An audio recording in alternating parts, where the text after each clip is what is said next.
मित्रो नमस्कार. मी पुरुषोत्तम आवारे पाटील आणि आपण बघतात रोखोक. मित्रो, गेल्या आठवड्यात एक व्हायरलमुळे एक 4-5 दिवस 8 दिवस तुमच्याशी चर्चा करता आली नाही, काही गोष्टी शेअर करता आल्या नाही, त्याबद्दल क्षमस्व. मित्रो, 1-2 दिवसात कधीही महाराष्ट्राच्या विधानसभांच्या निवडणुकीची आचारसंहिता लागू शकते. कदाचित उद्या किंवा परवा म्हणजे 15 किंवा 16ला सुद्धा ती लागू शकते. दिल्लीमध्ये मोठ्या प्रमाणावर हालचाली वाढलेल्या आहेत. महाराष्ट्राच्या मंत्रिमंडळाची शेवटची मंत्रिमंडळ बैठक आटपून आज म्हणजे 14 तारखेला भारतीय जनता पक्षाचे नेते देवेंद्र फडणवीस, गिरीश महाजन, आणखी काही नेते हे तातडीनं मंत्रिमंडळाची बैठक आटोपल्याबरोबर दिल्लीला गेले. कारण दिल्लीमध्ये महाराष्ट्राच्या विधानसभेच्या संदर्भात, जागा वाटपाच्या संदर्भात, स्वतःच्या भारतीय जनता पक्षाच्या जागा फायनल करण्याच्या संदर्भात एक महत्त्वाची बैठक त्या ठिकाणी आयोजित केलेली आहे. सूत्रांनी जी माहिती दिली, राजकीय सूत्र असे सांगतात की जवळपास 150 ते 160 जागांवर भारतीय जनता पार्टी महायुतीमध्ये निवडणूक लढणार आहे. म्हणजे अर्ध्यापेक्षा जास्त जागा जर भारतीय जनता पार्टी लढत असेल तर महायुतीमधले घटक पक्ष शिवसेना, शिंदेंच्या गटावर किती, त्यांच्या वाट्याला किती येतील, आणि अजितदादा ज्यांची एंट्री सर्वात शेवटी झाली त्या अजितदादांच्या वाट्याला किती जागा येतील, हा एक मोठा प्रश्न या निमित्ताने निर्माण झालेला आहे. दिल्लीतले राजकीय सूत्र असे सांगतात की या निमित्ताने 1-2 दिवसामध्ये अजित पवार गट निर्णय घेऊन स्वतंत्र निवडणूक लढण्याची शक्यता आहे. मध्यंतरी अशी एक चर्चा होती की वंचित बहुजन आघाडी म्हणजे ॲडव्होकेट प्रकाश आंबेडकरांना सोबत घेऊन अजित पवार महाराष्ट्राच्या विधानसभेच्या निवडणुका लढू शकतात. आतापर्यंत 21 जागांवर वंचित बहुजन आघाडीनं म्हणजे ॲडव्होकेट प्रकाश आंबेडकरांनी आपले उमेदवार जाहीर केलेले आहेत. अर्थात या दोघांनी एकत्रित लढायचं म्हटलं तर 288 जागा आहेत. 21 जागा जाहीर केल्या असताना काही बिघडत नाही. या दोघांची चर्चा व्यवस्थितपणे होऊ शकते आणि एक महायुती, महाविकास आघाडी, बच्चू कडू आणि छत्रपती संभाजीराजेंची तिसरी आघाडी, या सगळ्या पार्श्वभूमीवर एक चौथा प्रमुख पक्ष राज ठाकरेंचा आणि 5वी आघाडी ही अजित पवारांची आणि ॲडव्होकेट प्रकाश आंबेडकरांची म्हणजे वंचित बहुजन आघाडीची, अशी एक 5वी-6वी आघाडी महाराष्ट्राच्या निवडणुकीच्या रिंगणामध्ये उतरू शकते, अशी आजची परिस्थिती आहे.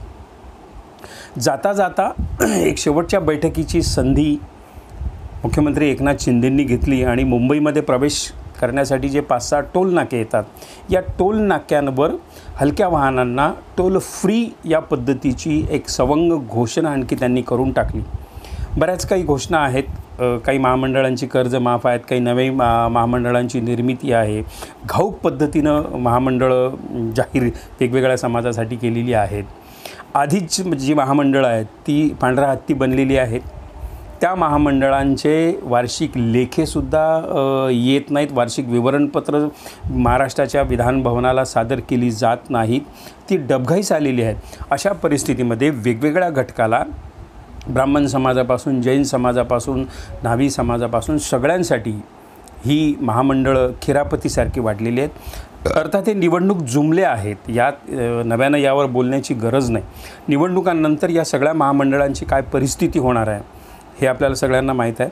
आधीच वेगवेगळ्या सवंग योजनांच्या पोटी मोठ्या प्रमाणावर पैसा दुसरीकडे या योजनांच्या अंमलबजावणीवर वळवला आहे.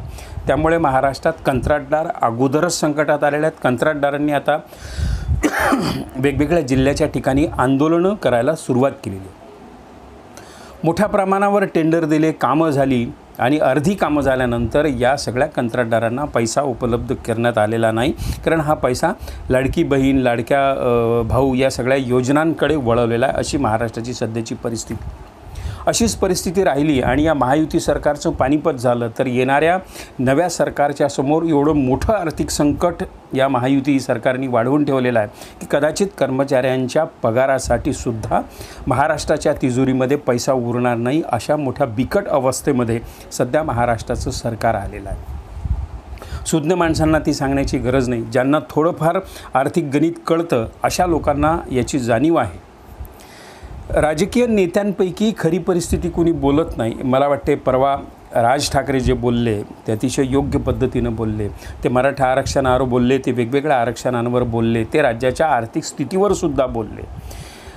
काय होतं की अनेकदा या मतांच्या बेगमीपोटी, मतांच्या राजकारणापोटी माणसं, राजकीय नेते आणि राजकीय पक्षाचे नेते खरं बोलायला धजत नाहीत.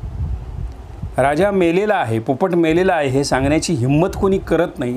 ती हिंमत राज ठाकरेंनी केली. अर्थात ते लोकांना ती गोष्ट आवडत नसते. खोटं बोल पण रेटून बोल असे जे राजकीय पक्ष सगळे बोलतात आणि लोक त्यांना बळी पडतात, त्यांच्या मागे मोठ्या प्रमाणावर जातात.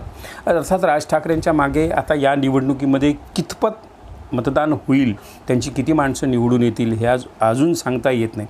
कारण की 5 ते 6 वेगवेगळे पर्याय महाराष्ट्राच्या राजकारणामध्ये लोकांना उपलब्ध झालेले आहेत.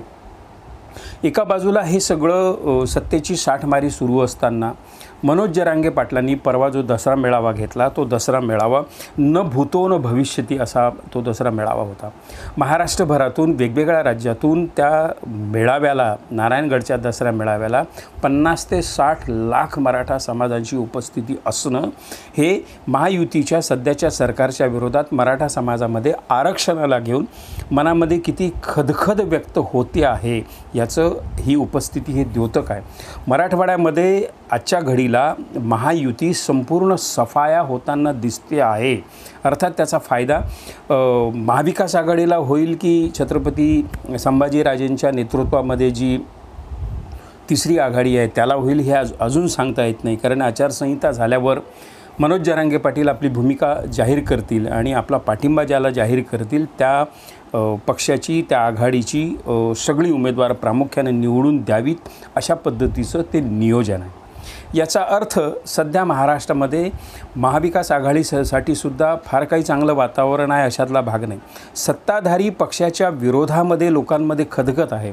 ती खदखद योग्य पद्धतीनं कॅश करायचं असेल तर महाविकास आघाडी सरकारला म्हणजे काँग्रेसला, शरद पवारांच्या पक्षाला आणि त्यांच्यासोबत असणाऱ्या उद्धव बाळासाहेब ठाकरे यांच्या शिवसेनेला अगदी सावध पावलं पुढे टाकावी लागतील आणि लोकांची ही खदखद कॅश करावी लागेल. तरच कदाचित महाराष्ट्रामध्ये महाविकास आघाडीचं सरकार येणं दृष्टीपथात दिसते, अन्यथा ते कठीण आहे.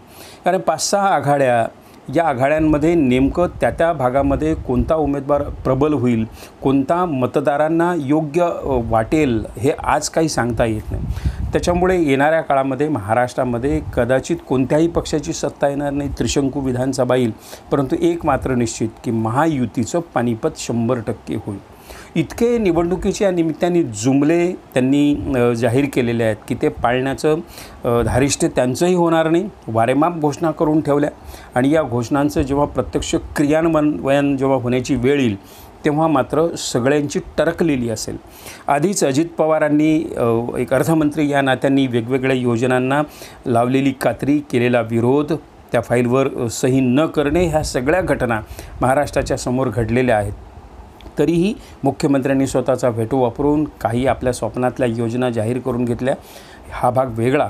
परंतु यावरून एक स्थिती आपल्या लक्षात येते की महाराष्ट्राची सध्याची आर्थिक स्थिती काय आहे.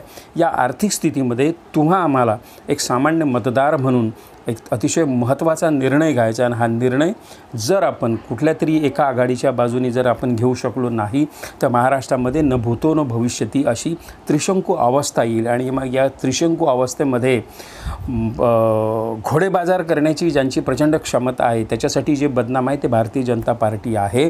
आणि मग ते काही जोडतोड करून स्वतःचं सरकार तुमच्या आमच्यावर लादतील. आपण ज्याचा अट्टहास केला की ही माणसं पुन्हा येऊ नयेत आणि तीच माणसं जर घोडेबाजारी करून सत्तेवर आली तर पुन्हा या महाराष्ट्राला आणखी 5 वर्ष खड्ड्यात घालण्याचं काम अप्रत्यक्षपणे आपल्याकडून होईल. त्याच्यासाठी आतापासून आपण सावध राहिलं पाहिजे. मित्रो, आतापुरतं एवढंच. हा व्हिडिओ आवडला असेल तर रोखोक या चॅनलला सबस्क्राईब करा आणि या व्हिडिओला लाईक आणि शेअरसुद्धा करा. नमस्कार.